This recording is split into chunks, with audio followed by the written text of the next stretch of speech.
27 years out of 46. I grew up into drugs. That's all my family. That's what my family was, and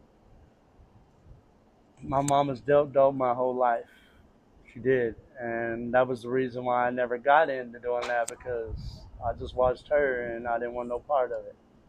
Now then, I didn't do dope until I was 16 years old, and I've done that since then. I've started smoking weed at 8, and I started dealing weed at 10. Dang. And I quit dealing 2.5 years ago. I've never been to prison. I have no felonies, but yeah. So, um, I have been through a lot, and the sober life is what I'm looking for. It is, wholeheartedly. So you mentioned that you kind of were raised up with your mom dealing drugs. Is that kind of how your parents' life were? Like, did you have both parents in your family? My real father was never there. My dad died when I was 21. My mom's been there, since, but we took care of her just the same. It's what you're supposed to do. Once you grow up, you take care of your parents. So, Did you get through school? I did. I graduated PD. I didn't go into college. I went straight to work. I climbed up on the roof and never looked back. So You were a roofer? I was a roofer for 9 years. I've done a little bit of everything. I could build a house from the ground up. I love cleaning too, though. Something I do as well. So how did you find yourself here at Transformation Park? It's crazy. I was homeless out at the resource center for almost 6 months in a tent, and probably about 4 months into it, I ran into James, and James is one of the head dudes here, and I started going to help him, like, build beds and all that. I was helping him put this together before it opened, so it was actually a blessing to me. So sorry. You're okay. James, Mark, Mo, Heather, I love all of them. They've done a lot for me. So I'm sorry. Don't be. Try not to let my emotions get there. Without them, I wouldn't be where I was at. I love my little cabin. I love having AC. I love being able to sleep and not have to worry about the cops waking me up, because that's how the life we lived for so long. I came back here out of 19 years of relationship. I was with 2 different women. My first baby mama, I was with her for 10 years. My second, I was with her for 9.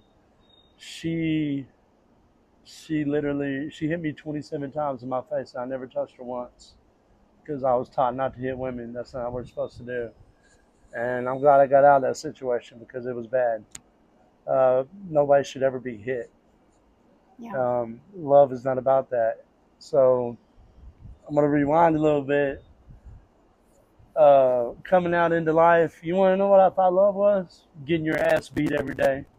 I thought that was love. And I had to find out on my own that that's not what love is.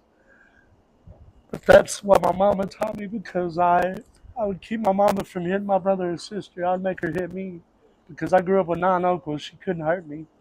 So that's what I did. And that's why I thought love was being beat, because of my mama. You know what I'm saying? Sorry. It was a hard life, but it made me a good person. It did it. All the bad things I've been through, for me to be the person I am, I'm glad. And that's thanks to God every day. Okay. Where are your siblings at? I got a brother here. I got a twin sister here in this town. Me and my twin sister really don't talk all that much. We're 2 different people raised up in the same house. You know what I'm saying? I have another set of twin brothers that live in Borger. I got another brother and sister that live in Borger. There's 7 of us. So, yeah. So did all of you grow up in the same household? We did. No, just us 3. The other 4 are from my stepmother and my real father. So we lived in Fritch for like 8 years as well. That's where we lived with them. So, and then we moved from there to Mississippi, and then onward from there. So, Wow. yeah. So how did you find yourself? You mentioned that you'd been woken up by the cops a few times, and it's nice to be able to just Well, whenever be you're here. homeless and you're out on the streets, man, you get woke up by the cops and you have to move, have to move, have to move. You know what I'm saying? And, How did you find yourself in that position of being homeless? just being homeless out there, and then coming here, I don't ever have to worry about it. I got times I got to be up to work for them because RGB is part of the program here. So What was life like out on the streets? How long were you out there? altogether 9 years homeless between here and St. Louis.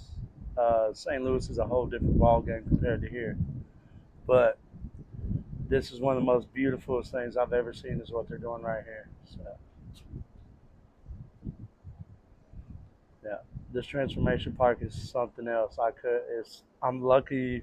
God had me planned to run into it, so I'm just lucky I become part of it. So You mentioned that you have children. Do you ever see them? I do. I went and watched my daughter graduate like a week ago. Yeah, it was the most beautiful thing in the world. And I got next year I get to go watch my boy graduate. Both of them graduated a semester early. My daughter's got she's got her own apartment. She's a GM of Slim's Chicken. Yeah, and she's beautiful. I'm lucky to have the kids that I have. So I also have a 10-year-old, but he's got epilepsy. He's got dry spots on his brain when he was born, and they had him on medicine. He was doing about 12 seizures a month. We fought. We got him on the CBD, and it changed his whole world. He went from 12 seizures to one. Yeah. So I have three beautiful children. I do. Have you always been able to see them? I do, and I talk to him as much as possible. I haven't talked to my baby in over 3 years because his mama won't let me talk to him because I won't talk to her, and karma will get her. So. Well, what exactly made you want to take the transition step from where you have been to where you want to go? Watching everybody, watching life, it makes me sad watching people out here strung out on dope. It breaks my heart because we have so much better potential to do better, and yet we just slump back to that place. And being an addict is a sickness. It really is. I don't care what anybody says. If it wasn't a sickness, it wouldn't control the way it does. Do you understand what I'm saying? I'm sorry. All right. What happens in your life where it clicks? When I quit selling weed, that told me that I wanted to change my whole life, and I did that mainly because of watching my oldest one. So the biggest thing I did wrong with my kids is I worked way too much. But as a parent, that's all we know. I worked 75 hours a week at a restaurant, and I worked Amazon on top of it. But my bills were taken care of. My kids were fully taken care of. I took my two oldest to Disney World. We planned this trip for over 5 years, and I spent $17,500, but it was well worth it for them. Now I was wore out. The vacation was not a vacation for me, but it was for my babies, and they'll never forget it. And till this day, they still say things about it. But it was a beautiful thing. It was a hard deal to do. We saved up for almost 7 years for it. So yeah, it was a great thing to do. My youngest even got to go because she was pregnant with him. So it was crazy. She got pregnant as we are leaving to go on our trip. So kind of run the whole trip for her. But yeah, yeah. So for somebody who might find themselves struggling, but not quite like at that point of they're semi almost homeless, but not quite there. What what type of advice would you give them, or paint them kind of a picture of what life would be like if they don't seek help right now? Well, you have to get God in your life. I don't care who you are. God makes your life better. And I fought him forever. I did. I fought him forever. He kept tapping on my shoulder and be like, "Come here, man, talk to me." And I just thought it was like an imagination deal. You know what I'm saying? And I got reborn 2 years ago. Both of my oldest two was there to watch me get baptized and all, and it changed my whole life. And I wish, if you can't get out of the struggle that you're in, go seek God. He will help you. He will wholeheartedly help you. What was that transformation like for you? I'm a really good person, and I've worked really hard in my life, and like He has taken so much off my shoulders and let me move forward. And I thank Him every day for it. So,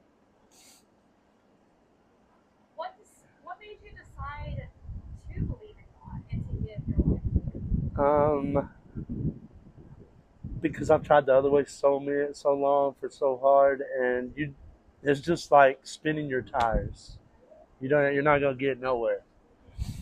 And I definitely needed Him. He helped me out a lot. Um, if you're out there struggling every day, go seek God. He will show you a different path, and that's how I feel about it. So, wholeheartedly. If you could give anybody any type of advice, what would it be? The drug world is not a world. Uh, Living life sober with normal people is life, and you may not understand it now, but once you get out of the drugs, you'll understand it. So my biggest, I'm telling you, man, Mark and James has been my biggest upkeeps. They never gave up on me, and they push me every day. So I've got utmost respect for Mark and James. They're good peoples. So coming across something like this right here that I'm in, it's a blessing for you, and it teaches you different. So God, thank you for introducing me to James and Mark. So How did you meet them?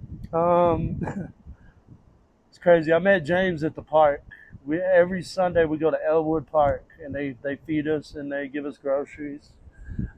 It's also a way you can get in touch with everybody. Like I see everybody at the park that I run across out here in the streets. Like that's what I used to do. I walk from one end of this town to the other, looking out for people that don't eat, and I'd bring food to them and all the above. All the older people that can't do nothing, I go help them because I have a big old heart. I love people. I love taking care of people. Why is that important Because I wish there would have been more to help us and lead us a different path than what we had to go down. I may have had a hard path to go down, but I wish there would have been more to help me. You know what I'm saying? And so that's why I want everything in my life to show people that there is a different way. to you? What would have helped you? Somebody that could be able, all right, James and Mark, they talk to me and they make me look at things different than how I would look at it. You know what I'm saying? And I'm blessed every day for that. So it's like having a big brother or a dad. And Mark he's my adopted dad. He really is. Him and his wife adopted me. His wife loves me to death as well too. She's a Tucker advocate. So What are your dreams? I ain't got much dreams. This is what I want to do though. I want to go drive a truck. I'm gonna go buy a house near my children, and that's gonna be the end of my story there. So that way they got something of mine that they could take and sell down the road, and they got money for their own. But I want to live the rest of my life near my children. That's What what are I the want to do. steps that you have to take to get there? Well, I'm gonna take a year away. I have to look. I'm not going to rehab for meth. I'm not. I'm going because I've been smoking weed since I was 8 years old, and to go in for a year is the only way I'm gonna be able to shut it out. And that's what I'm gonna do. That's my plan. I'm gonna be there for a year. I'm gonna come out. I'm gonna go after my CDL, and I'm gonna go drive a truck for a living. So Well, I cannot wait to talk to you again and hear all about how rehab has been and how you're working on your CD, how you got your CDL. like I want to finish all the videos of this. I want a story of my life because I want somebody to see it because I know I will help people. Yeah. Thank you for your time. You're welcome.